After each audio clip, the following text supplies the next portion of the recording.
Dear students, आज अपन बात करते हैं class 10th RBSC Rajasthan board of secondary education Ajmer. सबसे पहले अपने 10th क्लास के अंदर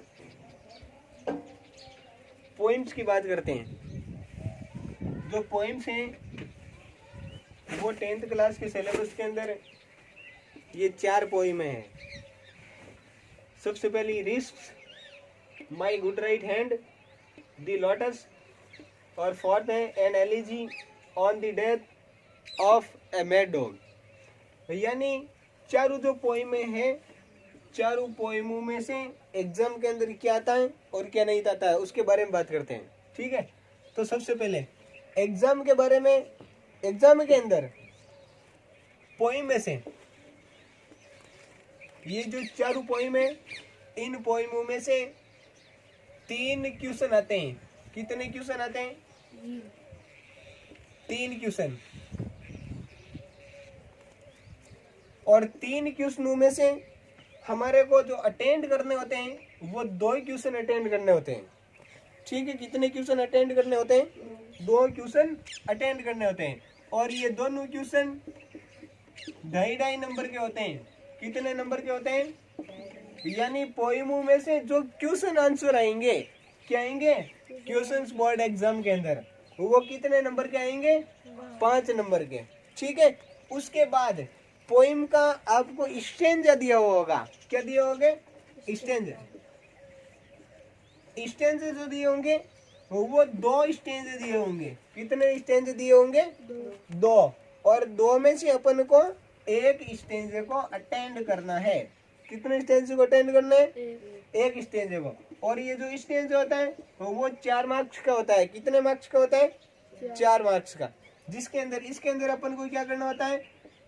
सबसे पहले इसके अंदर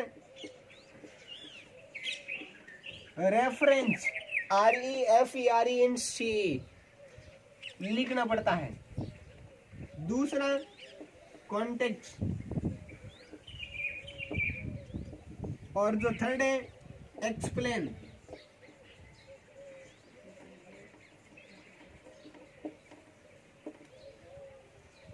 और फोर्थ अपन कोई भी उसके अंदर कमेंट कर सकते हैं, यानी उस स्टेंज की लैंग्वेज किस प्रकार की है, कैसे उसके अंदर वर्ड्स हैं वो यूज किए गए हैं। रेफरेंस, कॉन्टेक्स्ट और एक्सप्लेन।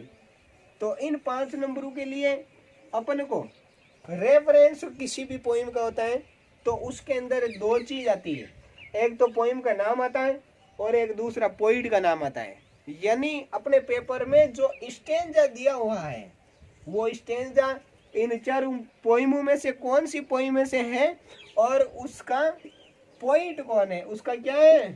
पोइट। तो सबसे पहले अपन को 4 पोइमों के नाम और 4 पोइमों के जो पोइट है, कवि है, उसका नाम अपन को अच्छी प्रकार से याद होना चाहिए। जैसे देखो, सबसे पहले रिस्क पोइम है और रिस्क पोइम का जो पोइट है वो कौन है? जन्नत रेंड है। दूसरी पोइम है माई गुड राइट हैंड, और इसका कौन है पोइट? Charles Mackay. कौन है? Charles Mackay. शॉर्ट में इसको सी मेके भी लिख सकते हैं। और थर्ड पोइम है द लोटस। कौन सी पोइम है? ये पोइटेस है कवित्री तरुदत्त। कौन है? तरुदत्त। और फोर्थ जो पोइम है an elegy on the death of a mad dog, यानी एक पागल कुत्ते की मृत्यु पर शोक गीत। एलिजी का मतलब होता है शोक गीत। ऑन द डेथ यानी मृत्यु पर, ऑफ ए मैड डॉग यानी एक पागल कुत्ते की मृत्यु पर कौन सा गीत? शोक गीत, दुख का गीत। इसके जो पोइट है वो है ओलिवर गोल्डस्मिथ। कौन है? Oliver Goldsmith. तो इसके बारे में अपन को ध्यान देना है।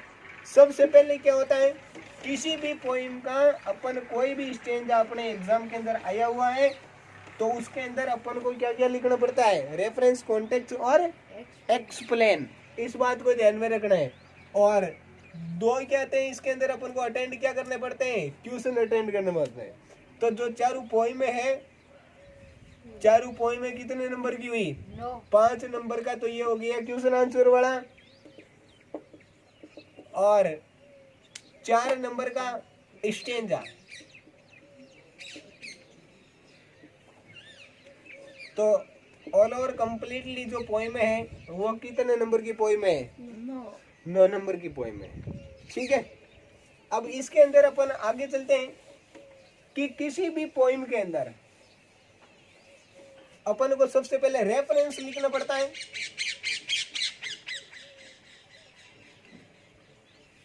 रेफरेंस के अंदर अपन को ध्यान देना है कि क्या चीज लिखनी होती है। रेफरेंस कब अपन कोई भी पोइम का लिखते हैं तो सबसे पहले अपन जो रेफरेंस, कॉन्टेक्स्ट और एक्सप्लेन लिख रहे हैं, इनको यहां पर ऐसे लिखना है, इधर कोई भी वर्ड इधर नहीं आना चाहिए। ठीक है, तो सबसे पहले रेफरेंस के अंदर अपन लिखते हैं these lines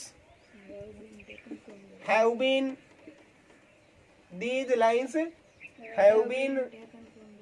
taken from the poem। और उसके बाद यहाँ पर किसी भी पोइम में से, चारों पोइमों में से जो स्टेंजा दिया होगा उस पोइम का क्या लिखना है, नाम। उसके बाद यानी these lines have been taken from the poem. उसके बाद लिखना है अपन को कंपोज्ड यानी रचना की गई है। क्या की गई है, रचित की गई है। ठीक है, और कंपोज यदि याद नहीं रहता है तो अपन को रिटन लिखना है। ठीक है, रिटन बाय, और उसके बाद उसका जो क्या होता है, पोइट होता है, उसका नाम लिखना है। ठीक है, तो यहाँ पर इसको विशेष नहीं, अपन को पोइम के नाम को और पोइट के नाम को हाईलाइट भी करना है। ठीक है, अंडरलाइन से। उसके बाद सेकंड जो है वो होता है कॉन्टेक्स्ट, और कॉन्टेक्स्ट के अंदर अपन क्या लिखते हैं कि जो भी पोइम है अपने को स्टेंजा दिया हुआ है, उस स्टेंजे का मूल भाव क्या होता है। 4-5 लाइनें अपने को दी हुई होती है, लेकिन उसके अंदर मेनली जो बात होती है वो क्या की गई होती है उसके बारे में। तो इसकी जो हेडलाइन होती है, स्टार्टिंग लाइन होती है, वो क्या होती है, in this stanza, in this stanza, या in these lines the poet, जो कवि है, wants to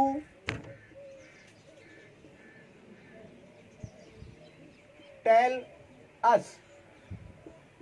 और उसके बाद में अपन उसका जो भी मूल भाव होगा वो लिखेंगे कि इन दिस स्टेंजा, इस लाइन को जो एक अपन कॉन्टेक्स्ट को शुरू करते हैं वो 2 लाइनों से कर सकते हैं, इन दिस स्टेंजा या इन दीज लाइन्स। यानी अपन को इन दोनों में से एक चीज को काम में लेना है। ठीक है, चाहे इन दीज लाइन्स के ले, चाहे इन दिस स्टेंजा को ले। ठीक है, तो in these lines the poet wants to tell us, इन पंक्तियों में कवि हमें बताना चाहता है या कहना चाहता है। उसके बाद एक्सप्लेन, 3 नंबर पे क्या आता है, एक्सप्लेन।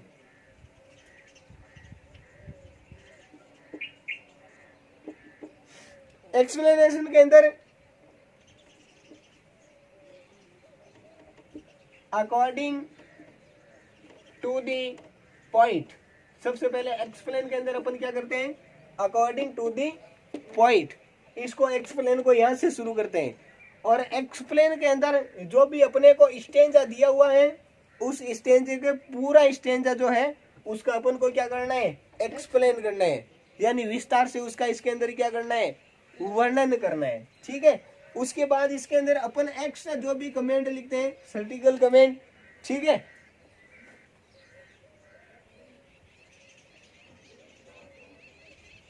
ये अतिरिक्त चीज है। और इसके अंदर आप फिक्स एक लाइन याद रखना, द लैंग्वेज